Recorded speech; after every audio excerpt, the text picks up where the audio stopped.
All right. Let's approach the white elephant in the room. Why is the deacon wearing pink?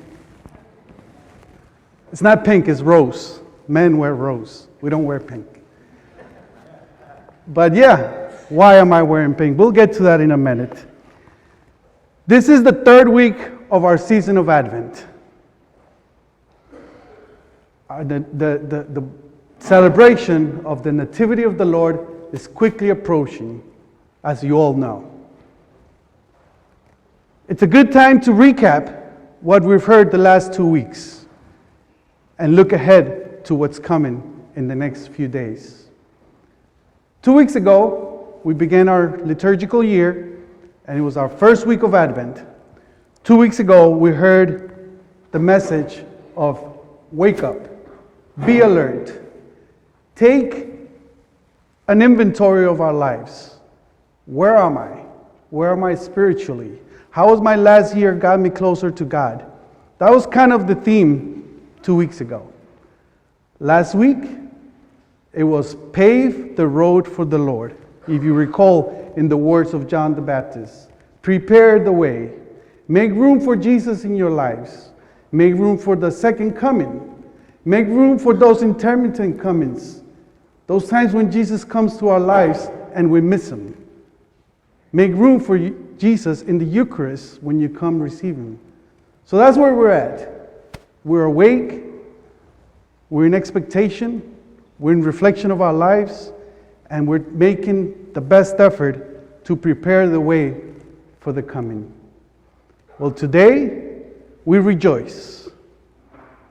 That's how come we wear pink. To give it a little twist. And that's not cooperating. To give it a little switch. Turn that rejoice switch on.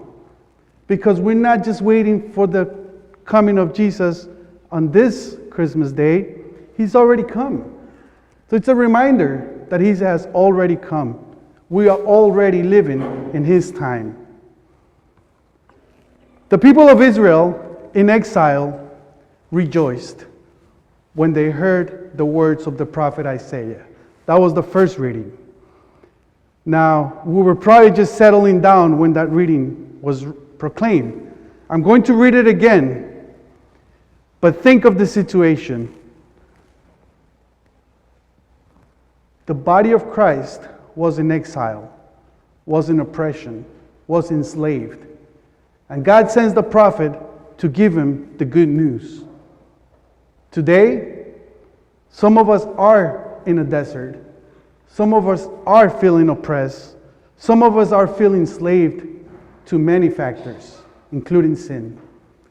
Let us hear the words of the prophet as if they were written specifically for each and every one of us.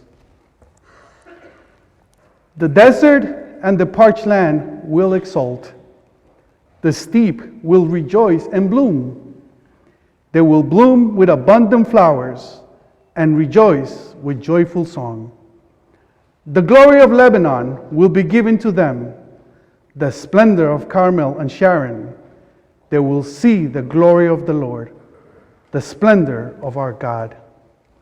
Strengthen the hands that are feeble. Make firm the knees that are weak. Say to those whose hearts are frightened, be strong, fear not. Here is your God. He comes with vindication, with divine recompense. He comes to save you. Then will the eyes of the blind be opened, the ears of the deaf be cleared. Then will the lame leap like a stag. Then the tongue of the mute will sing. Brothers and sisters, I don't know what your problems are. I don't know if you've been let down by your kids. I don't know if you've been let down by your career choices. I don't know if you've been let down by your spouse. I don't know if you just lost a family member to death. I don't know. I don't know if you don't have enough money to cover the expenses of these coming days. But here's what I know. I know that God dwells among us. And I know that if we hear the words of James, be patient, Rejoice. He will come through. He has come through. If we think back at the previous problems we've had, He's covered them all. Why is this one going to be any different? We come here week by week because we believe, because we have faith. He's not going to let us down. We have our lives vested in Him. He loves each and every one of you, and He's walking with you alongside that problem. But He's greater than that problem. He's greater than death itself. He conquered death. He can surely conquer your afflictions, like He did with the people of Israel. He set them free. He will set us free. Young people today are facing tougher challenges that the people of my generation or previous generations have. I encourage you to take that faith that you have, take that strength that you have in the Lord, because you have seen the Lord work in your lives, and share your witness with this next generation. They're having a hard time. They're under a lot of pressure to succeed, to get a lot of likes, to get a lot of followers. And our society is letting them down. I know you've heard of all the suicides. You've heard of all the depression in our young kids, our teenagers, our 20, people in their 20s. You guys have witnessed the power of God in your lives. Share it with them. They need to hear the good news. They are the poor of our generation. They need to be consoled in the power of Christ. Let that be our rejoicing. Let that be our witness that there is a God, that He is alive, and that He is with us. He has already come.